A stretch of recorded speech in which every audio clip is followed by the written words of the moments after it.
Indian പ്രധാനമന്ത്രിക്ക് photo കൊടുത്തിട്ടുണ്ടായിരുന്നു. അന്ന് തൊട്ടിട്ട് എൻ്റെ കഷ്ടകാലം തുടങ്ങി എന്ന് പറയാം. പിന്നീട് സത്യം പറയാലോ, ഈ BJP-ക്കാരും RSS-കാരും തന്നെ അതിൽ എന്നെ ജീവിക്കാൻ സമ്മതിച്ചിട്ടില്ല എന്ന് തന്നെ. ജസ്ന സലീം പുതിയ ഒരു വീഡിയോയുമായി രംഗത്തെത്തിയിരിക്കുന്നത്. അതായത് News 18 നൽകിയ ഒരു ഇൻ്റർവ്യൂവിലാണ് അവരിങ്ങനെ പറയുന്നത്. അതായത് പ്രധാനമന്ത്രിക്ക് ഒരു ഫോട്ടോ അല്ലെങ്കിൽ ഒരു മൊമെൻറ്റോ ഒക്കെ എടുത്തതിൻ്റെ പേരിൽ തന്നെ RSS-ഉം BJP പ്രവർത്തകരൊന്നും ജീവിക്കാൻ അനുവദിക്കുന്നില്ല എന്നൊരു പ്രസ്താവനയാണ് ഇപ്പോൾ ജസ്ന സലീം നടത്തിയിരിക്കുന്നത്.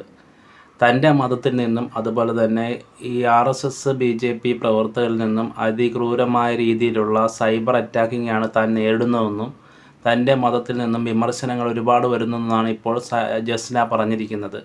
താൻ എന്തിരുന്നാലും ശരി ഈ കൃഷ്ണഭക്ത അല്ലെങ്കിൽ രാധയുടെ കൃഷ്ണൻ എന്നൊക്കെ പറയുന്ന കൃഷ്ണഭക്തയിൽ നിന്ന് ഒരു കാരണവശാലും പിന്നോട്ടം പോകത്തില്ല എന്നും താൻ എന്ത് പ്രതിസന്ധി ഉണ്ടായാലും ശരി കൃഷ്ണഭക്ത എന്ന ലേബൽ അവസാനിപ്പിക്കത്തില്ല എന്നാണ് ഇപ്പോൾ ജസ്ന പ്രഖ്യാപിച്ചിരിക്കുന്നത്. ഗൈസ്, ഇവർക്കെതിരെ കുറേ അധികം സൈബർ അറ്റാക്കിങ് കോടതി വരെ രംഗത്തെത്തുന്ന ഒരു സാഹചര്യം ഉണ്ടായിരുന്നു. എന്തിനാണ് ഇങ്ങനെ ചെയ്യുന്നത്? അവരൊരു കലാകാരിയാണ്, അവർക്ക് പടം വരയ്ക്കാനുള്ള കഴിവുണ്ട്, അവർക്ക് മറ്റുള്ള കഴിവുകളെല്ലാം ഉണ്ട്. എല്ലാ കലാകാരന്മാരെയും അത് മതത്തിൻ്റെയോ ജാതിയുടെയോ ലേബൽ ഒട്ടിച്ചല്ല കേരളം അംഗീകരിച്ചിരിക്കുന്നത്. എല്ലാവരെയും കലാകാരന്മാരായി കാണുക അല്ലെങ്കിൽ മനുഷ്യനെ മതം നോക്കി ഒരു കാരണവശാൽ നമ്മുടെ കേരളത്തിലെ ആൾക്കാർ അംഗീകരിക്കത്തില്ല.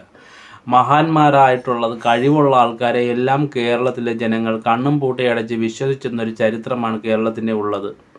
ഇപ്പം തന്നെ ഒരാളെ ജാതിയുടെ പേരിലോ അല്ലെങ്കിൽ അദ്ദേഹം ഇന്ന മതക്കാരനാണോ എന്ന പേരിലല്ല കലാകാരന്മാരെ അംഗീകരിക്കുന്നത്. അവരുടെ കഴിവിലും അവരുടെ കാര്യപ്രാപ്തിയിലുമാണ് നമ്മളെല്ലാവരും അംഗീകരിക്കുന്നത്. എല്ലാവരുടെയും മലയാളികളുടെ ചരിത്രം അത് തന്നെ. പക്ഷേ ഇവർക്ക് ഈ ചറ്റി എന്നറിയാവോ, കൃഷ്ണ വിഗ്രഹത്തിൽ മാല ചാർത്തി അത് റീലാക്കി അത് യൂട്യൂബിലും ഫേസ്ബുക്കിലൊക്കെ ഇട്ട് ഇങ്ങനെയുള്ള പ്രശസ്തി നേടുക എന്നുള്ള ഉദ്ദേശത്തോടുകൂടി പ്രവർത്തിച്ചത് കൊണ്ടാണ് ജനങ്ങൾ ഇവർക്കെതിരാകാൻ കാര്യം.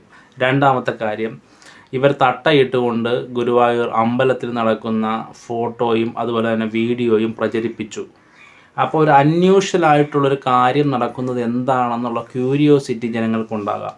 അതുകൊണ്ടാണ് ആ ക്യൂരിയോസിറ്റി മുതലാക്കി ഇവർ വൈറലാകുക അല്ലെങ്കിൽ പ്രശസ്തി നേടുക എന്നുള്ളതാണ് ഇവരുടെ ഉദ്ദേശം. ഇതിനെയാണ് ഇവർക്ക് വളരെയധികം ആഘാതങ്ങൾ സൃഷ്ടിച്ചത്. ഹൈക്കോടതിയിൽ നിന്ന് ഇവർക്കെതിരെ ഒരു പരാമർശമുണ്ടായി. അതുപോലെ തന്നെ ഇവർ കേക്ക് മുറിച്ച ദൃശ്യം, അതായത് അത് പരാമർശിച്ച് പിന്നെ കൂടാതെ കണ്ട് കൃഷ്ണ വിഗ്രഹത്തിൽ കണി വെച്ചിരിക്കുന്നതിനെ പോയി കെട്ടിപ്പിടിച്ച് ഉമ്മ കൊടുക്കുന്നു. ഇങ്ങനെയുള്ള പരാമർശങ്ങളും പ്രവൃത്തികളും ഇവരിൽ നിന്നും ഉണ്ടായത് കൊണ്ടാണ് ഇവർക്കെതിരെ ഒരു ജനത്തിൻ്റേതായ ഒരു വികാരം ഉണ്ടായത്. അതല്ലാതെ കണ്ട് ഇവർ കലാകാരിയാണെന്നോ ഇവർ കൃഷ്ണവിഗ്രഹത്തിൻ്റെ പടം വരച്ചെന്നോ ഫോട്ടോ വരച്ചെന്നോ ഒന്നും ഒരു വിഷയമല്ല. ഇതൊന്നും ഒരു വിഷയമാക്കുന്ന ഒരു സ്വഭാവക്കാരല്ല മലയാളികൾ. മലയാളികൾ എന്ന് പറയുന്നത് കലാകാരന്മാരെയും അംഗീകരിക്കും, പക്ഷേ ഇതേപോലെ ഉടായ്പ രീതിയിലുള്ള പരിപാടിയൊന്നും ഒരു കാരണവശാലും അംഗീകരിക്കത്തില്ല. നിങ്ങൾ മുസ്ലിം വിശ്വാസത്തിൽപ്പെട്ട ആളാണ്, പക്ഷെ നിരന്തരമായി ഈ ആചാരങ്ങൾ ലംഘിക്കുന്ന ഒന്നാണ്. ഇപ്പോൾ ആദ്യം കേക്ക് മുറിക്കുന്നതായാലും രണ്ടാമത് മാല ചാർത്തുന്നതായാലും മൂന്നാമത് വഴിയരികിൽ കണിയെടുക്കുന്നതായാലും ഇതെല്ലാം ആവർത്തിക്കുന്നു. ഇതെല്ലാം വീഡിയോ